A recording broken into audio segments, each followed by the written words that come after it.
नमस्कार मित्रांनो, आजच्या व्हिडिओमध्ये आपण त्या ठिकाणी पाहणार आहोत की मुस्लिम वडिलांच्या मृत्यूनंतर त्यांच्या मुला आणि मुलीमध्ये किती प्रमाणात त्या ठिकाणी हिस्सा वाटून घेता येते, तर तेच आजच्या व्हिडिओमध्ये पाहूया। हा व्हिडिओ मुस्लिम वैयक्तिक कायदा 1937च्या आधारावर त्या ठिकाणी बनवलेला आहे आणि याच कायद्याच्या आधारावर वडिलांची जी संपत्ती आहे त्याच्यामध्ये त्यानुसारच त्या ठिकाणी मुलगा आणि मुलगी याच्यामध्ये त्या ठिकाणी किती प्रमाणात संपत्तीचे वाटप व्हावे हे ठरवले जाते। मुस्लिम कायद्यानुसार मुलीला आणि मुलाला समान हिस्सा मिळतो का किंवा मुलाला मुलीपेक्षा जास्त हिस्सा मिळतो का, याच प्रश्नाचे उत्तर आपण त्या ठिकाणी पाहणार आहोत। सोशल मीडिया किंवा इतरत्र मोठ्या प्रमाणात त्या ठिकाणी याबाबत अफवा असतात, परंतु आजच्या व्हिडिओमध्ये आपण सोशल मीडियाच्या माध्यमातून किंवा इतरत्र या प्रकरणात वेगळे दावे केले जातात, परंतु आजची माहिती आपण कायद्यानुसार त्या ठिकाणी पाहणार आहोत। तो व्हिडिओ शेवटपर्यंत पहा। चॅनलवर नवीन आले असाल तर चॅनलला सबस्क्राईब करून ठेवा। चला तर पाहूया। आता सर्वात पहिले त्या ठिकाणी आपण पाहणार आहोत की वारसा हक्क म्हणजे काय। एखाद्या व्यक्तीच्या मृत्यूनंतर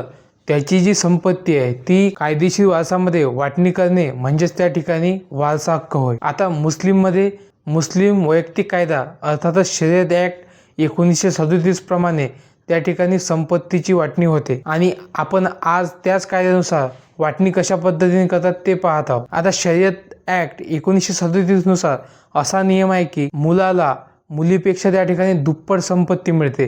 म्हणजेच मुस्लिम कायद्याप्रमाणे संपत्तीचे 3 भाग पडतात। म्हणजेच एखाद्या व्यक्तीला जर एक मुलगा किंवा एक मुलगी असेल, मुलाला 2 हिस्से आणि मुलीला 1 हिस्सा असे एकूण 3 हिस्से त्या ठिकाणी पडतात। आता एका उदाहरणाच्या माध्यमातून आपण त्या ठिकाणी समजून घेऊया। आता एका व्यक्तीकडे समजा 30 लाख रुपये असतील तर त्याचे 3 हिस्से होतील। मुलाला त्या ठिकाणी यामधून 20 लाख रुपये मिळतील आणि मुलीला त्या ठिकाणी 10 लाख रुपये मिळतील। म्हणजेच की मुस्लिम कायद्याप्रमाणे मुलाला मुलीपेक्षा दुप्पट हिस्सा त्या ठिकाणी मिळतो। आता समजा जर पत्नी जिवंत असेल तर आता मुस्लिम कायद्याप्रमाणे जर पत्नी जिवंत असेल तर सर्वात पहिला हिस्सा हा त्या ठिकाणी पत्नीला द्यावा लागतो आणि नंतर जो उरलेला भाग आहे तो मुलांमध्ये 2:1 या प्रमाणात त्या ठिकाणी वाटून घ्यावा लागतो। 2 हिस्सा हा मुलाचा राहील आणि 1 हिस्सा हा त्या ठिकाणी मुलीचा राहील।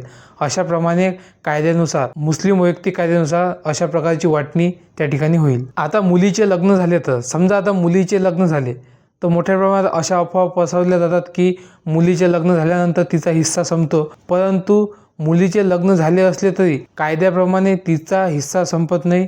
तिला जो मिळणारा हिस्सा आहे तो तिला त्या ठिकाणी तिथं मिळतो। लग्न झाल्यामुळे तिचा कोणताही कायदेशीर हक्क हा संपुष्टात येत नाही। आणि आता सगळ्यात महत्त्वाची गोष्ट म्हणजे की यामध्ये सुद्धा आई किंवा वडील किंवा पत्नी जर जिवंत असेल तर त्या ठिकाणी हिस्सा बदलू शकतो। त्यामुळे तर अशा प्रकारची प्रकरणे हे त्या ठिकाणी स्वतंत्रपणे हाताळली जातात। तर अशा पद्धतीने हा व्हिडिओ होता। मुस्लिम वैयक्तिक कायद्याबद्दल काही अडचणी असल्यास कमेंट करा, व्हिडिओ आवडल्यास लाईक करा, इतरांपर्यंत सुद्धा शेअर करा आणि चॅनलवर नवीन असाल तर चॅनलला सबस्क्राईब करा। धन्यवाद।